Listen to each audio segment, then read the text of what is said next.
Good morning. I have with me this morning City Manager Greg Chevarria, Police Chief Patrick Lynn, and our Fire Chief Steve Dolan here today. They'll be here to answer questions and to discuss the situation here in our city. Over the past 24 hours, Fort Lauderdale has been heavily impacted by extreme weather, an event that left much of our community heavily flooded. The amount of rainfall is unprecedented. Inches of rain in some areas. Overnight, I signed an executive order declaring the state of emergency to allow the city to better marshal its resources in response to the storm. Emergency management crews worked continuously through the night to attend rescue calls. There were over 900 calls for service in our fire department, and 300 of which were assisted by the Broward Sheriff's Office. So we tremendously thank the Broward Sheriff's Office for participating in these emergency calls. We're working hard to keep the community safe. I give my heartfelt thanks to our police officers, our firefighters, our public works employees, and other city staffers that worked hard through the storm to keep the city as safe as possible and to help as many of those in need of assistance as they could. I'd also like to thank partner agencies. We secured airboats and high clearance buggies from the Broward Sheriff's Office and the Florida Wildlife Commission through the mutual aid of our personnel to use. As of this morning, please continue to stay off the roads. Some streets remain flooded, and there are various roads with broken down cars, and tow trucks continue to remove these to improve traffic flow. Again, please stay off the roads. We also ask residents to be patient, as this was some say, a 1,000-year storm. It even resulted in the National Weather Service issuing a very rare flash flood emergency alert. We expect the flooding to subside through the coming hours and have seen improvements in certain areas. Most areas will need to drain naturally just because of the extreme amount of water. But we are strategically using vacuum trucks in certain areas. The Red Cross arrived earlier this morning to assist with a staging site at Winn-Dixie near State Road 84 and 9th Avenue. Individuals impacted by the flooding have been taken to the staging area and have been provided with blankets and coffee. We've established a reunification center at Holiday Park, and that's for the community to use. That's at the recreation center in Holiday Park. Today, we are beginning to assess the damage and will continue to connect with emergency management leaders on the federal and state levels for assistance if it's deemed necessary. I want to thank the offices of Senator Marco Rubio, the White House, and Broward Sheriff's Office, all of whom contacted me personally to see if they could lend assistance for this emergency that we are now suffering through. We appreciate their concerns and outreach, and has already concern from these governments. We appreciate that. City facilities will be closed to the public today, as we will be focusing on emergency operations and recovery. There may be delays for trash pickup, and the Circuit and Lauderdale Go shuttle services will also be delayed, as certain roads are impassable. Parking enforcement is suspended. This storm has highlighted the importance of continuing our municipal efforts to address climate resiliency and upgrade critical infrastructure. The city has been investing heavily in raising seawalls and improving stormwater and flood control systems in low-lying areas. As it happens, we are in the midst of a 5-year, $200 million plan to alleviate these vulnerabilities, focusing on our most flood-prone areas. We're installing more tidal control valves and drainage pipes, building new outfall connections and drainage structures, creating new catch basins, rebuilding swales, and constructing stormwater reserves.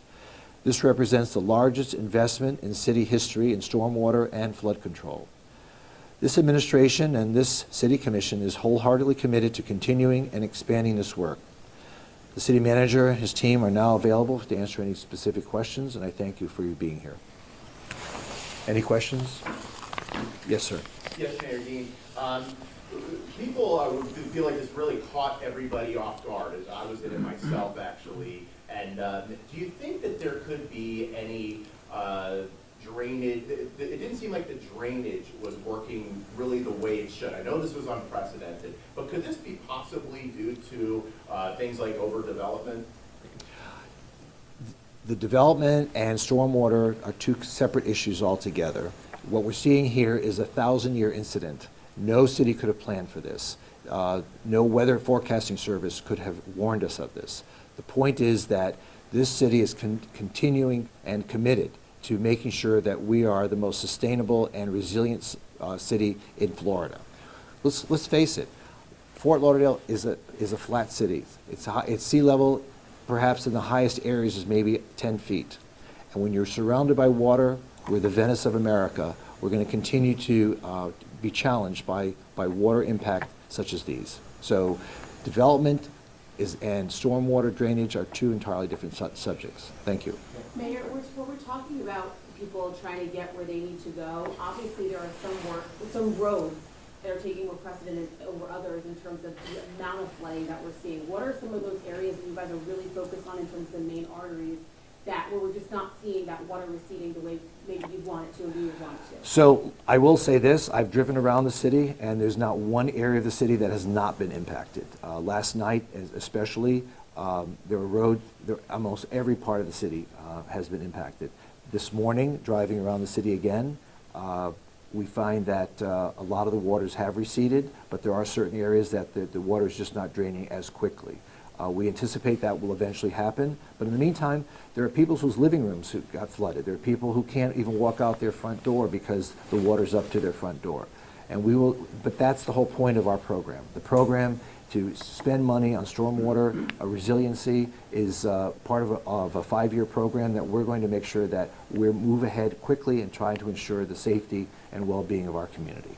So I know many of us obviously got those emergency alerts, some of them pretty alarming, saying, calling this life-threatening, saying to seek shelter. I'm not sure if someone can speak to this. I know, earlier we had you on the call saying that there were some injuries to some folks. Do you know if there were any deaths or anything like that? I know we saw 2 ME vans near Davie Boulevard and Southwest 9th Avenue. I'm not sure if we could speak to that at all.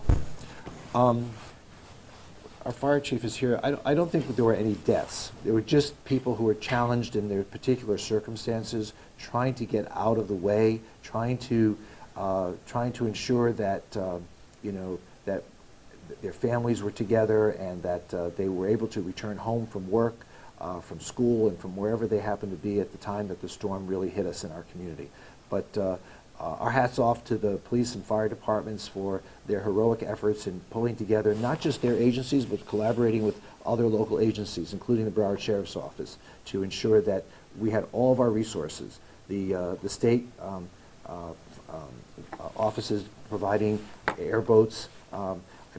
Driving down airboats in the middle of our streets, kind of an interesting phenomena. But the point is that this was a very rare event, and I think the city has responded heroically in trying to respond to everybody's needs. Any other questions? I also saw that the Loman sewage treatment plant posted a notice saying that they were pumping treated effluent into the intercoastal. Do we know if there's an overflow of non-treated water going back into our environment at all? Or? There was a discharge from the treatment plant, but it was all treated water. Never was there ever untreated water discharged into the waterways. Have you spoken with Governor DeSantis?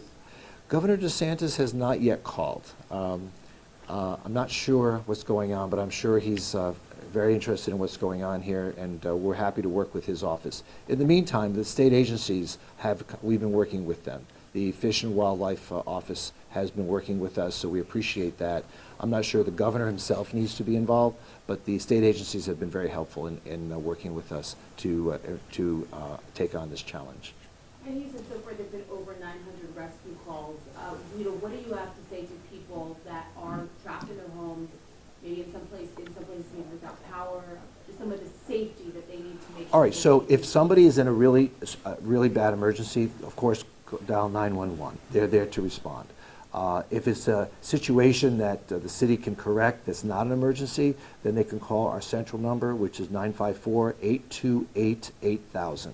That's 954-828-8000 for non-emergency situations.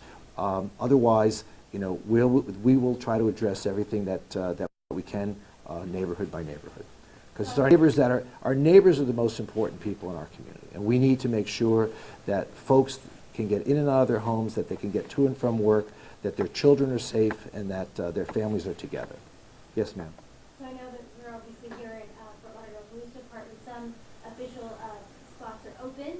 The city hall is not open. I know it's flooded, from my understanding, with a tower. Do we have any estimate on that, and can you speak to what exactly happened there? Well, what happened is that when the building was built, it was built with a basement, and all the mechanicals are in the basement. So our air conditioning system is out, our generators are out, so it's going to be some time before we're able to return to a functioning building. Any update on the airport, when that'll be open again? As you know, that's a county facility. I'm not sure what their plans are. I know that they're running some flights there, but I know quite a few flights have been canceled.